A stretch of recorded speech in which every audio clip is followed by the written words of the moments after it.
시청자 여러분 안녕하십니까. 지금부터 조선의 안보정론을 시작하겠습니다. 자, 이번 시간에는요, 맨 먼저 이제 트럼프 대통령 6월 3일날 새 정부가 들어서면은 이제 새 정부가 이제 트럼프 대통령 측하고 이제 만나게 되는데요. 매우 중요한 그야말로 역사의 분기점에서 트럼프 대통령을 만나게 되는데, 그때 우리 정부가 어떻게 하는 게 좋겠느냐. 그리고 또 새로운 트럼프 정부가 들어서면은 새 정부에 대해서 어떤 일종의 이제 압박, 요구 리스트가 나올 것이냐, 이런 문제에 관해서 전문가들의 의견이 쏟아져 나왔어요. 여러분들 아시다시피 지금 이제 조선일보에서는요, 아시안 리더십 컨퍼런스를 열고 있습니다. 자, 어제부터 이제 열렸는데요. 여기에서 이 전문가들이 발표한 내용을 보면은 상당한 일종의 이제 압박. 왜냐하면 트럼프 지금 특성이 지금 이제 중국과의 그 외교 전쟁에서 이후에서 우방이든 뭐 동맹국이든 간에 대단한 압박을 하고 있어요. 외교적 압박과 경제적 압박이 함께 이루어지고 있습니다. 외교적 압박은 이제 흔히 얘기해서 이제 방위 분담금, 쉽게 얘기해서 미국이 이제 역할을 줄이겠다는 겁니다. 알아서 자기 후주문에서 돈을 내서 방위를 챙겨라, 이거고요. 그러니까 이제 유럽, 특히 독일, 그 다음에 일본, 한국, 이런 나라들이 이제 주 대상이 되고 있고, 경제적으로는 잘 아시다시피 이제 그 관세 전쟁이 되겠습니다. 그래서 여기에 대해서 신정부가 철저히 준비를 해야 된다. 그리고 또 이 전략적인 측면에서 지금 이제 대만 해협과 관련해서 지금 미국은 중국하고 직접 대적하는데 집중할 예정으로 있기 때문에 전시 작전권, 이거는 전시 작전권은 이제 대북 억제력과 직결되어 있는 문제잖아요. 그거는 뭐 한국이 원하는 대로 빨리 가져가라. 우리는 대만해에 집중하겠다. 이 얘기는 결국 뭡니까? 지금 이제 트럼프의 전략에 대한 전문가들의 전망을 보면은, 지금 예를 들어서 지금 이재명이가 제일 유명한 말이 뭐예요? 쉐시하면 돼. 대만이든 중국이든 다 쉐시하면 되지. 뭘 하려고 싸우려고 그러나. 딱 이거 아니겠습니까? 이거 절대적으로 실패하는 전략이다. 이거를 암시해주는 중요한 지금 전망과 평가가 아니냐, 이런 생각이 듭니다. 자, 그래서 지금 아시안 리더십 컨퍼런스에 참석하고 있는 미 전문가들의 의견을 집중적으로 말씀을 드리도록 하겠고요. 지금 이 와중에 지금 대선이 한참 진행 중에 있는데 빌 클린턴 대통령이 왔습니다. 자, 왜 왔는지 많은 의견들이 제기되고 있어요. 심지어 음모론까지 제기되고 있습니다.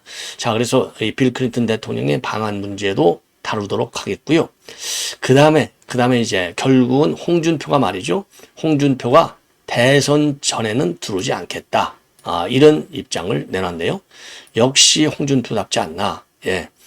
자, 그러니까 이제 홍준표가 지금 최근에 한 얘기 중에 중요한 것은 절대로 민주당을 도와주지 않고 보수 대통합을 이뤄야 된다는 얘기 하나 하고, 그 다음에 또 두 번째는 이제 김대식 의원, 전에 이제 캠프에서 비서실장 했더니요, 김대식 의원을 통해서 정적인 메시지는 내놓는다. 자, 그렇게 됐는데요. 지금 방금 나온 보도에 따르면은 홍준표가 한국에 들어오는 것은 대선이 끝난 후에 돌아간다는 입장에는 전혀 변화가 없다. 이렇게 밝혔어요. 이 얘기는 제가 그랬잖아요. 처음부터 이 홍준표 이제 설득으로 갔는데, 홍준표 그 성깔로 볼 때 그렇게 호락호락 하겠느냐, 이런 말씀을 저도 드린 바 있는데, 역시 홍준표답다라는 말로 저도 결론을 내리겠습니다. 자, 그래서 모두 돌아갔습니다. 대선 끝난 후 돌아간다는 입장에는 변함이 없습니다. 바람처럼 자유롭게 악마의 성을 탈출한 빠삐용처럼. 그러면서 이 Who has the Wind, 앤디 윌리엄스, 그 동영상을 올려놓고 있네요. 참 대단한 홍준표입니다. 자, 그래서 이제 홍준표 동향까지 여러분께 다시 한번 쭉 정리를 해 드리도록 하겠습니다. 자, 그러면 말이죠. 어차피 이제 홍준표 얘기가 나왔으니까요. 홍준표 얘기를 먼저 여러분께 전해드리도록 하겠습니다. 자, 참 이런 얘기를 참 하는 게 상당히 좀 뭐라 그럴까요? 저도 뭐 마음이 편치 않네요. 자, 그럼에도 불구하고 제가 여러분께 홍준표 얘기를 쭉 말씀을 드리겠습니다. 자, 그래서 말이죠. 네, 우선 당장, 뭐 여러분들 말씀드리기에 이제 결론은 제가 이미 말씀을 드린 대로 이 얘기는 결국, 이 김문수 당선을 위해서 뛸 생각이 전혀 없다가 결론이에요. 쉽게 얘기해서. 예, 그러니까 이제 공수의 공수거라고 지금 이 김대식 의원하고 무려 4명이 이 전쟁터에 그야말로 전력을 빼서 하와이로 투입을 했습니다. 자, 대한민국에 전부 투입을 해도 지금 부족할 마당에. 예. 자, 그러는데 가서 2박 3일인가요? 열심히 했지만, 왜냐하면 지난 일요일 날 떠났지 않습니까? 18일 떠났으니까 2박 3박 4일인가요? 예. 자, 여하간 몇 박인지 아마 중요치 않죠. 예. 그런데 지금 방금 전에 홍준표가 올린 이 SNS 글을 보면은 모두 돌아갔습니다. 대선 끝난 후 돌아간다는 입장에는 변함이 없습니다. 그리고 22시간 전에는 바람처럼 자유롭게 악마의 섬을 탈출한 빠삐용처럼 예, 요거를 올렸네요. 예, 요거를 올렸어요. 자, 이게 이제 뭘 의미하는 겁니까? 뻔한 거 아니겠어요? 예. 자, 그리고요. 그리고 또 예, 죄송합니다. 예. 참 착잡합니다. 예. 어쩌다가 이렇게 우리가 참 홍준표 같은 사람 하나 가지고 이렇게 운명을 다 걸어야 되는 건지 알 수가 없네요. 자, 그리고 이제 하루 전날은 홍준표가요, 이 페북에 올 글, 이제 제가 여러분께 이제 빨간 넥타이하고 이건 뭐 옷 입은 거 여러분들 뭐 여러 차례 보여드렸죠. 예, 그거 뭐 더 이상 안 보여드려도 여러분들 충분히 아시리라라고 생각이 듭니다. 예, 그래서 이제 그 빨간 넥타이하고 파란 넥타이를 이제 바꿔치기 한 거. 예, 그러면서 본인의 심경 변화를, 야, 나는 이제 민주당으로 돌아섰어. 그거 아니겠습니까? 그러다가 이제 김대식이가 가서 얘기하니까, 그거 서울에서 상당히 좀, 아주 논란이 많다. 그러니까, 나는 생각을 못 했는데, 이 얘기를 했잖아요. 이건 아니에요. 홍준표가 왜 그걸 생각 못 해요? 사람 열받게 해놓고 도망가는 거죠. 히트앤런 작전을 쓰는 겁니다. 홍준표의 더러운 민낯을 드러낸 거예요. 예. 자, 그렇게 해서 이제 사진을 쫙 바꿔놓고 며칠간, 그러니까 이제 김문수 후보의 그 특사단이 가 있는 동안에는 사진만 바꿔치기 하고 조금 전에 절제로 서울 비리 안 들어간다. 예, 이게 선대위에 합류 안 한다는 얘기잖아요. 예. 자, 그렇게 올려놓고서 그 전에 뭐라고 했냐면, 그래도 야당에서 행복할 때가 DJ 노무현 정권 시절에 저격수 노릇할 때가 있었다. 예. 자, 그러면서요. 예, 그러면서 쭉 이제 그 과거를 얘기하고 있어요. 그래서 지금 당의 정책마저도 우리 좌파 정책으로 둔갑시켜 놨다. 그러고도 자신들이 국민의 힘이 된 줄도 모르고 노년층들만 상대로 국민의 힘이라고 떠들고 있다. 이번 대선이 끝나면 한국의 정통 보수주의는 기존 판을 갈아엎고 새 판을 짜야 한다. 영국의 기득권적 대변자였던 토리당이 몰락하고 보수당이 새롭게 등장했듯이 판이 바뀌지 않고는 더 이상 한국 보수 진영은 살아날 길이 없다. 예. 이런 글을 올려놨습니다. 그리고서 이제, 이 빅 아일랜드 태평양, 여기에서 이제 자기 부인하고 사진을 이제 올려놓고 있어요. 자, 그러면서 또 책임론도, 제기한 바 있어요. 자, 쌍권하고 박수영 성일종은 의원직을 사퇴하고 정계를 은퇴하라. 그리고 한덕수 배우 조정 세력도 모두 같이 정계를 은퇴하라. 예. 그리고 김문수 후보의 선전을 기대한다. 정당 정치의 기분도 모르는 인간 말종들은 모두 사라져라. 자, 이렇게 험한 인간 말종들은. 예, 그리고 늘 조롱거리만 여겨졌던 국민의 짐이란 말이 그야말로 국민의 짐이 되어버렸구나. 내일이 될 줄 알고 미리 탈출했지만은 새 놈 때문에 당원들만 불쌍하게 되었다. 그러면서 이 한 X가 한밤중 계엄으로 자폭하더니 두 X가 한밤중 후보 약탈 교체로 파이널 자폭을 하는구나. 이 세 X들도 미쳐도 좀 곱게 미쳐라. 그러면서 한국 보수 레밍당은 소멸되어 없어지고 이준석만 홀로 남는구나. 그러니까 제가 이 얘기를 왜 전해드리냐면요. 이게 5월 10일부터 나온 얘기들인데, 그래, 이준석에 대한 아련한 지원 의사, 그리고 김문수 후보의 패배를 기도하는 요 황준표의 더러운 민낯, 요거를 여러분께 말씀을 드리는 겁니다. 이러니까 박지원이가 신났잖아요. 박지원이가 차기 국민의힘 당권은 홍준표가 먹는다. 이런 또 망언을 해 대는 겁니다. 자기 정권은 홍준표가 먹는다. 그러면서 진짜, 그러면서 말이죠. 이 뭐라고 이제 이게 장윤선의 취재 편의점에 출연해서 지금 홍준표가 이 방송을 들을 건데, 우리 지원이 형 빠르다. 형님 감사합니다. 내 계획을 그렇게 말해줄 테니까 그럴 거다. 예, 그러면서 홍준표는 정치적 감각이 탁월한 분이다. 홍준표는 차기 당권을 계산하고 있다. 예, 이렇게 지금 해석을 하고 있고, 국민의힘 주자들, 중진들은 이번 대통령 선거를 이미 우리가 졌다고 본다. 그렇기 때문에 차기 당권을 차지하자로 다 붙었다. 그리고 한동훈은 배신자 프레임에 딱 갇혀 있고 당 대표 가능성 없다. 그리고 홍준표 잘하고 있다. 잘 타고 넘는다. 계산이 빠르다. 차기 당대표는 홍준표다. 예. 자, 그러면서요, 홍준표가 정치를 그렇게 하는 사람은 아닌데, 홍준표 총리는 본인한테도 손해고 민당도 손해다. 다만 이재명이가 당선되고 대통령 임기가 5년 아니냐, 2, 3년 홍준표 시장이 잘 세탁하면 중반기나 하반기에 총리로 모셔올 수도 있다. 이 얘기는요, 홍준표가 계속 불질러봐. 국민의힘 알았지? 너 이재명이가 챙겨줄 수 있어. 이따위 망언을 가지고 홍준표를 그야말로 우리 국민의힘 보수 진영을 또 갈라치려는 박지원의 공작 전술, 공작 장기가 드러나는 대목입니다. 아이고, 홍준표, 아이고. 아니, 개딸들이 홍준표를 총리시켜? 아, 저는 그렇게 판단을 안 합니다. 예. 자, 이거를 이제 이 정도로 말씀을 드리고요. 이거는 말씀을 이 정도로 드리고, 지금 SK 해킹도 중국계로 추정이 된다고 합니다. 그리고 중국 앞에 무방비인 나라가 지금 대한민국이다. 이런 지금 이 조선일보의 사설이 써 있습니다. 여러분들. 예. 자, 그래서 이번에 이제 SKT 사태 어마어마하게 중요하지 않습니까? 그러니까 이걸 보고서 우리가 얼마나 이 중국의 무방비라는 거냐 이겁니다. 그러니까 최근에 살인한 사람도 중국인, SK도 중국인 해커, 그 다음에 이제 스카이데일리가 보도한 99명 중국설도 중국 해커 요원들의 공작. 이거 뭐 전부 중국에 안 들어간 거 없지 않습니까? 그리고 이제 최국인 중국인 간첩들이 우리 항공모함도 찍고, 그 다음에 오산 미군 기지도 찍고, 그런데 미국에서는 이런 사람은 전부 제거해버리고 감옥에 보내버리는데 한국에서는 혐의점이 없다고 풀어주는 나라. 이게 중국이에요. 그러니까 이재명이가 결국 쉐쉐만 하면 되라. 이런 말까지 이어지는 것이 아니냐라는 비판과 우려와 규탄이 따르는 겁니다. 자, 그리고 이 99명과 관련해서 지금 이제 이 허겸 기자가 이 보도를 갖다가 집중적으로 했지 않습니까? 99명.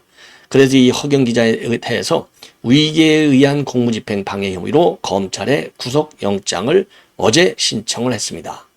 자, 그래서 경찰에서는요, 이 허위 기사를 게재해서 선관위의 공무집행을 방해한 혐의가 되겠습니다.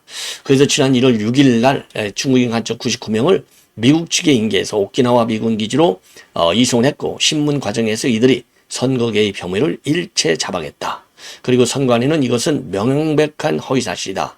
그래서 수사를 의뢰했고 경찰 역시 보도가 허위다 이렇게 판단을 한 겁니다. 그래서 앞으로도 이와 유사한 온라인상 가짜뉴스 행위에 대해서는 엄정하게 수사할 예정이다 라고 경찰이 밝히고 있어요. 예. 자, 이 정도로 해서 지금 이제 중국과 관련 내용을 쭉 말씀을 드렸습니다.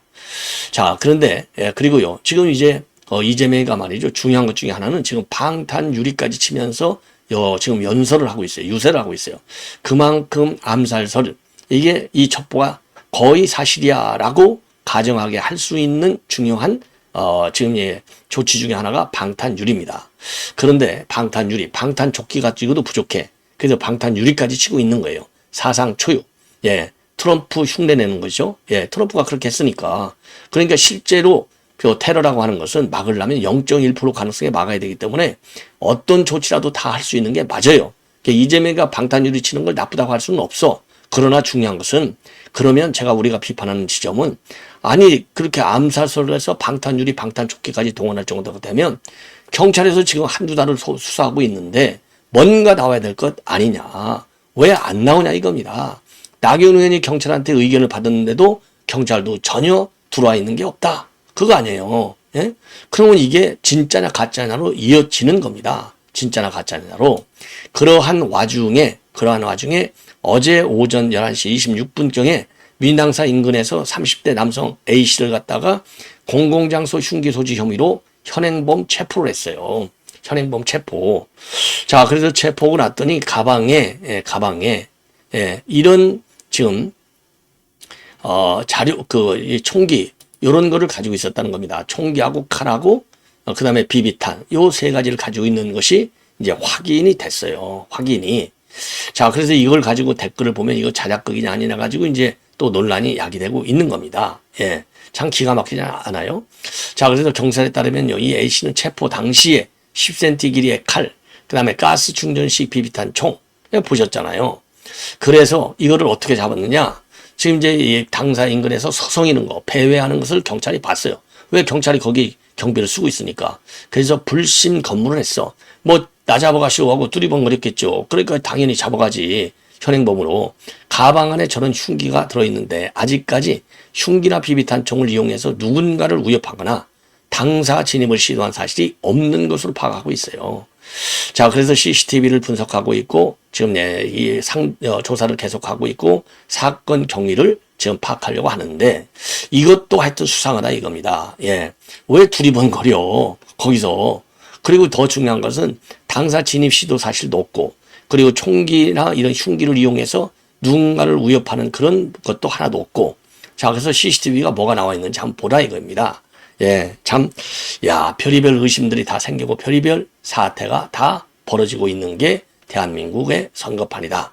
이러다 보니까 지금 김문수 후보가 아주 독하게 마음을 먹고 총 맞을 일 있으면 내가 맞겠다. 나는 방탄이 필요 없어. 예, 이렇게 어제 말이죠. 지금 화곡동 유세를 하다가 지금 입고 있던 베이지색 자켓에 지퍼를 딱 열어 제끼고 김문수는 방탄조끼 따위를 입을 필요가 없다. 예.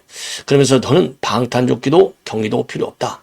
총 맞을 일이 있으면 나는 맞겠다. 예. 맞겠다. 그러면서 유세장에 방탄 유리를 설치하는 사람이 대통령이 됐어야 되겠느냐.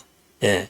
자, 이거 이재명이를 딱 정조준한 거죠. 그러면서 저는 경찰 경호도 필요 없는데 민주당과의 형평성 문제로 거부할 수 없다.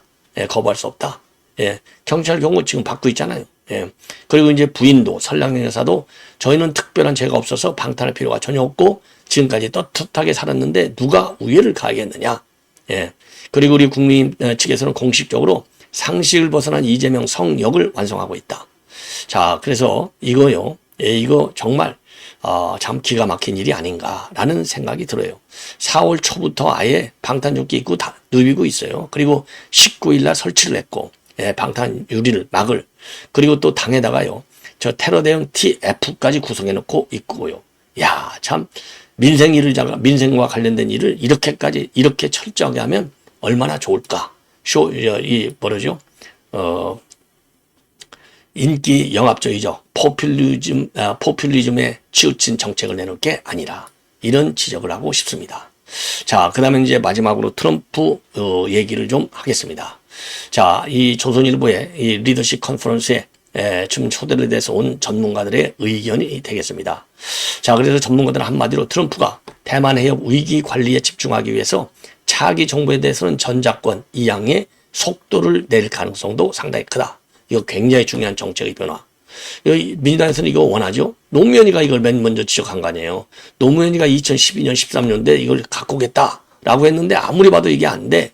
안보 여건이 맞아야 되잖아요. 안보 여건이 전작권을 우리가 갖고 있을 정도로 안정적으로 평화적으로 관리가 될 수 있어야 되고 한국군이 주도적으로 북한의 그 남침을 억제할 수 있는 그런 지휘 능력과 그다음에 군 능력을 갖고 있어야 될 거 아니에요. 무장력을 갖고 있어야 될 거 아니에요. 이런 것들이 조건이 되는 겁니다. 전략권을 이양받을 수 있는.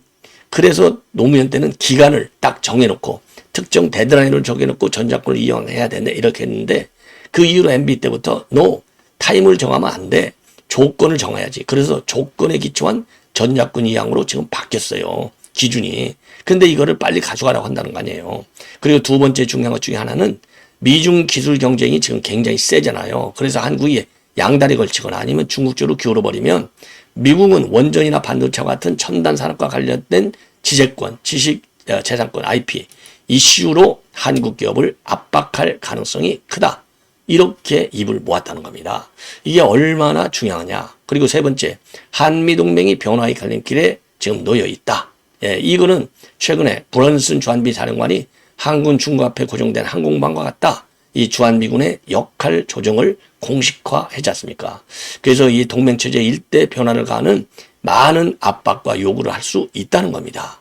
예, 그리고 트럼프 행정부는 양안 문제에 집중하기 위해서 대북 억제 같은 방위 태세는 한국에 맡길 것이고 미국은 한국에 새 정부가 출범하면 임기 초부터 전작권 이양을 요구하고 그 외에도 동맹과 관련된 다른 변화를 줄줄이 추진하려고 할 것이다.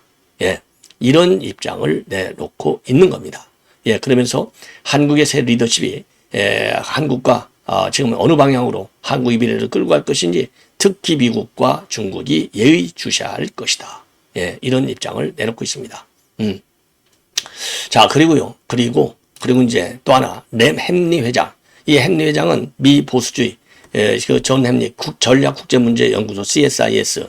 그러니까 이제, 그 아주 유력한 아주 대표적인 보수 인사 중에 한 분이죠. 이분은 보수 진보 얘기할 것이 우리 서울에 들어오면 전부 대한민국 대통령이 만날 정도로 영향력이 센 사람입니다. 자, 조지타운 대학에 있는 연구소예요. 빅터 이 석좌 교수가 있는 아주 유명한 아주 세계적인 그런 이 싱크탱크가 되는데, 말씀드린 대로 조선일보 이 컨퍼런스에 이제 그 초대를 받아서 왔어요. 그래서 조선일보하고 인터뷰를 통해서 밝힌 내용, 우려를 하고 있습니다. 트럼프 대통령의 최우선 관심사는 외교 안보 사안이 아니라 관세와 같은 통상 무역 분야다. 통상 무역 분야다. 예. 자, 그래서 차기 한국 대통령은 이런 통상 무역 정책과 관련해서 구체적 방향과 입장이 준비된 상태로 트럼프 대통령을 만나기를 바란다. 자, 그리고 지금 지금 대선은 지금 치러지고 있는데 한국 보수 진영이 지금 심각하게 분열되어 있다. 누가 되는 한미 간의 무서운 변화가 일어나지는 않을 것으로 보지만은, 지금 이야기하는 전문가들이 보는 거하고 조금은 다릅니다. 무서운 변화가 일어나지는 않을 것으로 보지만은 한미 간의 북핵 위협에 대응하기 위한 확장 억제 공약은 어느 정부가 들어서든 마찬가지로 유지가 될 것이다. 그러니까 대북 억제에는 큰 변화가 없을 것이라는 점에서 무서운 변화는 없을 것이라고 하는데, 대부분의 전문가들은 앞에서 말씀드린 대로 변화를 예상하고 있습니다. 그러면서 한국은 미국이 중요한 동맹국이기 때문에 미국은 정치적으로 취약한 정부보다 강한 정부를 원한다. 한국은 민주주의 국가이고 한국 국민들이 선택한 지도자가 누구든 한미 양국 간 협력은 이어질 것이다. 그리고 이재명이는 외교안보 분야 경험이 적은 인물이어서 워싱턴에 잘 알려져 있지 않다. 예.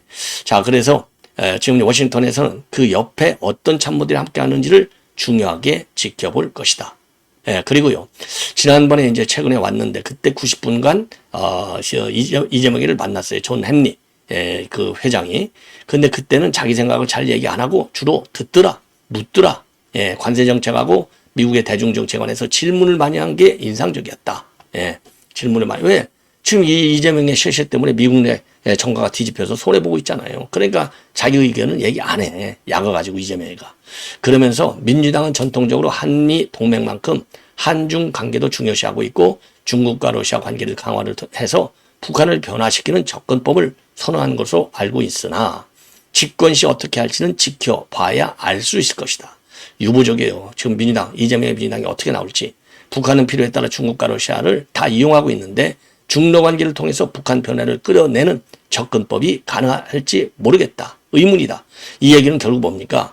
중러 관계를 통해서 북한 변화, 그러니까 쉐쉐만 하면 돼.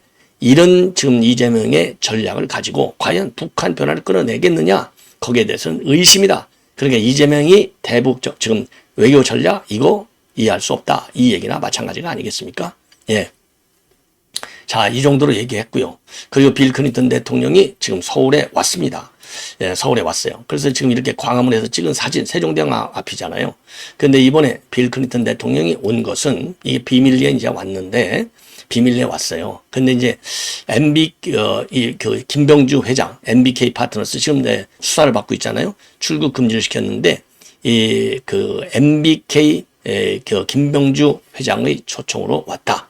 예, 그리고 클린턴이 한국에서 가장 부유한 억만장자인 마이클 킴의 자택에서 회의에 참석할 예정이고, 이번 방문은 클린턴 재단 웹사이트에 공개되지 않았다. 참고로 클린턴은 대선 전에 방문하며 방문 기간은 모금 활동을 할 예정이다라고 입장을 밝힌 바 있습니다.